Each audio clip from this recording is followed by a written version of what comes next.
Viewers car வச்சிருக்கீங்கன்னா அப்படின்னா நான் சொல்லக்கூடிய இந்த இன்ஃபர்மேஷன் உங்ககிட்ட மெக்கானிக் சொல்லியிருப்பார் நிறைய நேரம். உங்கள் வண்டியில் கிளச்சு ஃபங்க்ஷன் ஆகலை சார், கிளச்சை மாத்திரம் சொல்லியிருப்பாரு. கிளச்சுனா என்ன, கிளச்சுன்னு சொன்னால் என்னென்ன பார்க்கலாம், அதில் சேர்ந்தது கிளச்சு. அது போக அந்த கிளச் எப்படி ஃபங்க்ஷன் ஆகுது அப்படி தான் இந்த வீடியோவில் நம்ம சொல்ல போகிறோம். கிளச் அப்படிங்கிறது எதெல்லாம் மீன் பண்ணோம் அப்படின்னா கிளச் பிளேட்டு, தென் இது வந்து pressure plate or cover assembly சொல்லுவோம். அதுக்கப்புறம் இந்த ஃப்ளைவீல், அதோட சேர்த்து இது ரிலீஸ் பேரிங் சொல்லுவோம். இது எல்லாத்தையும் மாற்றுறது தான் சரியானது ஒன்று. இதெல்லாம் எப்படி ஃபங்க்ஷன் ஆகுது அப்படிங்கிறத முதல்ல நான் உங்களுக்கு சொல்கிறேன். என்ஜினோட ஷாஃப்ட்டு இப்படி இருக்கும், ஆனால் இது தாண்டி வராது. ஸோ என்ஜின் சுற்றும் போது, என்ஜின் ஷாஃப்ட் சுற்றும் போது இந்த ஃப்ளைவீல் சுத்தம், இதோட முடிஞ்சிச்சு. இப்போ என்னென்னா கியர் பாக்ஸ் வந்து பார்த்தீங்கன்னா இந்த சைடு இருக்கும், கியர் பாக்ஸ் ஷாஃப்ட் இந்த சைடு இருக்கும். இந்த கியர் பாக்ஸோட ஷாஃப்ட் இதோட நின்றோம். இது பாருங்க, விரல் வச்சுருக்கேன், இதோட நின்றோம். அப்போ இது ரெண்டும் வந்து கனெக்ட் ஆகாது, இது ரெண்டும் தனியாக தான் இருக்கும். அப்போ என்ன நான் சொல்ல வரேன்னா, இந்த ஃப்ளைவீலோடைய இந்த ரொட்டேஷனை இந்த கிளச் பிளேட் தான் சுற்றி இந்த கியர் பாக்ஸுக்கு எடுத்துகிட்டு போகுது. சரியா? இது எப்படி இது ரெண்டும் கனெக்ட் ஆகுது அப்படின்னா, ஏன்னா இது டேரெக்டாக வந்து ஷாஃப்ட் நேரடியாக உள்ளுக்குள்ளே போகல, அதாவது ஒன்னோட ஒன்று வந்து பார்த்தீங்கன்னா ஓவர்லாப் ஆகல. ஆனால் அப்போ எப்படின்னா இந்த பவர் எப்படி இது போகுது அப்படின்னா, இங்கே பாருங்க, இதுக்கு தான் என்ன யூஸ் பண்ணாங்கன்னா இந்த கவர் அசம்பிளி யூஸ் பண்ணுறாங்க. இந்த கவர் அசம்பிளி என்ன பண்ணுவாங்கன்னா இந்த ஃப்ளைவீலில் போட்டு போல்டு போட்டு டைப் பண்ணுறாங்க. போல்டு போட்டு டைப் பண்ணால் இந்த மாதிரி ஆகிடும் உங்களுக்கு, தெரியுதுங்களா? இது என்ஜின் சைடு, இது கியர் பாக்ஸ் சைடு. இப்போ கம்ப்ளீட்டாக இன்டெகிரேட் ஆகிடுச்சு. அப்போ இது சுற்றும் போது, இந்த ஃப்ளைவீல் சுற்றும் போது இந்த ப்ரெஷர் பிளேட்மே சுற்றும். சரியா? அப்போ இங்கே வரைக்கும் வந்து பார்த்தீங்கன்னா என்ஜின் ஷாஃப்ட் வருது, இங்கே சுற்றுது. இப்போ அடுத்த கேள்வி என்னன்னா, இது சுற்றுது ரைட்டு, இந்த பக்கம் வந்து டிரான்ஸ்மிஷன் ஆகணும் இல்லை, பவர் டிரான்ஸ்மிஷன் ஆகணும். இப்போ இங்கே ஷாஃப்ட் இருக்கு இல்லையா, இந்த பக்கம் ஷாஃப்ட் இருக்கு. ஆனால் இந்த ஷாஃப்ட்டு எப்படி இது கூட கனெக்ட் ஆகிருக்குன்னு பார்த்தீங்கன்னா இந்த ப்ரெஷர் பிளேட்டோட கனெக்ட் ஆகல. அதுக்கு பதிலாக இங்கே பாருங்க, இந்த கிளச் பிளேட் தெரியுதாமா, இந்த கிளச் பிளேட்டில் தான் இந்த ஷாஃப்ட், இந்த ஸ்பைன் இருக்கு பார்த்தீங்களா, கிளச் பிளேட் ஸ்பைன், அங்கே தான் இந்த ஷாஃப்ட் கனெக்ட் ஆகிருக்கு. அப்போ இந்த கிளச் பிளேட் சுத்திச்சுன்னா இந்த ஷாஃப்ட், அதாவது இந்த கியர் பாக்ஸ் சைடு உள்ள ஷாஃப்ட்டும் சுத்தும். வியூஸ், இங்கே நான் ஒரு சின்ன ஒரு எடுத்துக்காட்டு சொல்றேன்.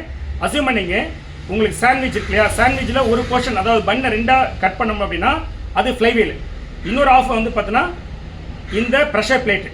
ஸோ இது ரெண்டு பண்ணை பாதியை பிரிச்சாச்சு. இதுக்குள்ள ஜாம்னு ஒன்று சொல்கிறேன், அந்த ஜாம் தான் வந்து எதுன்னு கேட்டிங்கன்னா இந்த கிளச் பிளேட். இந்த கிளச் பிளேட் இதுக்குள்ளே இருக்குது. இந்த கிளச் பிளேட்டை ரெண்டு சைடு பிரெட் சொன்னோம் இல்லையா, அது ஒன்று வந்து ஃப்ளைவீல் இப்படி அடிச்சிட்டு இருக்கும், இன்னொரு சைடு இந்த ப்ரெஷர் பிளேட் அடிச்சிட்டு இருக்கும். இது நல்லா அடிச்சிட்டு இருந்துச்சு அப்படின்னா இப்படி சுற்றும். இப்போ தெரியுதுங்களா?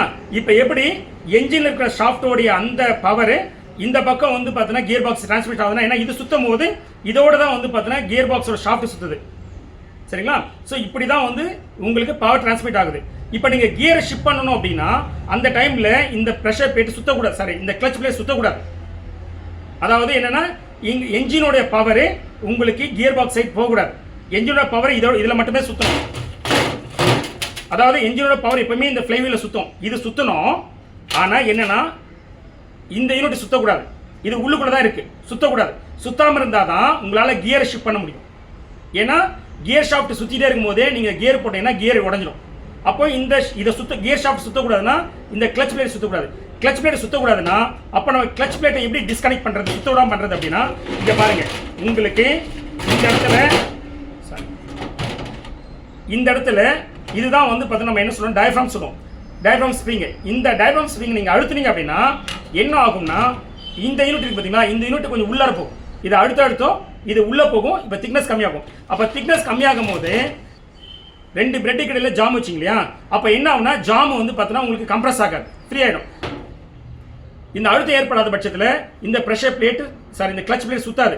கிளச் பிளேட் சுத்தாத போது இப்போ இங்கேருந்து வந்து உங்களுக்கு போகுது இல்லையா கியர் பாக்ஸுக்கு, அந்த ஷாஃப்ட்டுமே சுத்தாது. இப்போ நம்ம கியர் பாக்ஸை என்ன பண்ணலாம், கியரை ஷிஃப்ட் பண்ணி ஓட்டிக்கலாம். கியர் ஷிஃப்ட் பண்ணிட்டு திரும்பவும் நீங்கள் பெடல்லேருந்து அந்த நீங்கள் அழுத்துறீங்க இல்லையா கிளச் பிளேட், அந்த கிளச் பேடலில் நீங்கள் கால் எடுத்துட்டீங்கன்னா ஆட்டோமேட்டிக்காக இந்த டயஃப்ராம் இப்படி வந்துடும். வந்துச்சுன்னா திரும்ப இது வந்து பார்த்தீங்கன்னா ஒரு யூனிட் ஆகிடும். இது பாருங்கள், இந்த மாதிரி கம்ப்ளீட் ஒரு யூனிட்டாக வந்து இன்டெகிரேட் யூனிட் ஆகிடும். இப்போ என்ன ஆகுனா, இப்போ இந்த யூனிட் சுற்றும் போது இதுவும் சுத்தம், உள்ளே இருக்கிற கிளச் பிளேட்டும் சுற்ற ஆரம்பிச்சிடும். இப்படி தான் வந்து பார்த்தீங்கன்னா உங்களுக்கு டிரான்ஸ்மிஷன் நடக்குது என்ஜின்லேருந்து கியர் பாக்ஸுக்கு. இதை நான் நிறைய டீட்டெயில் ரொம்பவே அடிக்கடி ரிப்பீட் பண்ணியிருக்கேன். என்ன பர்பஸ் அப்படின்னா, இது உங்களோட வியூவர்ஸ்க்கு வந்து எப்படி புரிய வைக்கிறது கொஞ்சம் சேலஞ்ச் இருக்கும் அப்படின்றதுனால. ஏன்னா இது அனிமேஷன் தான் பரவாயில்ல, பட் இது ப்ராக்டிக்கலாக இந்த பார்ட் வச்சு எக்ஸ்பிளைன் பண்ணும்போது கொஞ்சம் சேலஞ்சிங்காக இருக்கும். ஸோ அதனால் நிறைய டைம் ரிப்பீட் பண்ணியிருப்பேன். நீங்கள் கமெண்ட்ஸில் கொடுங்க, இந்த மாதிரி நிறைய டைம் ரிப்பீட் பண்ணுறது தேவையில்லை, நீங்கள் ஷார்ட்டாகவே சொன்னாலும் எங்களால் புரிஞ்சிக்க முடியுங்கிற அந்த அளவுக்கான உங்களுக்கு அந்த அண்டர்ஸ்டாண்டிங் இருக்குது அப்படின்னா எனக்கு அந்த கமெண்ட்ஸில் கொடுங்க. நெக்ஸ்ட் டைம் நான் இன்னுமே ரிப்பீட் பண்ணாமல் ரொம்ப ஷார்ட் அண்ட் ஸ்வீட்டாக போடுற ட்ரை பண்ணுறேன். சரிங்களா? ஹோப் இந்த வீடியோ உங்களுக்கு கிளாரிட்டி கொடுத்துருன்னு நினைக்கிறேன். நம்ம சேனல் இன்னும் நீங்கள் சப்ஸ்கிரைப் பண்ணலாம், ப்ளீஸ் சப்ஸ்கிரைப்.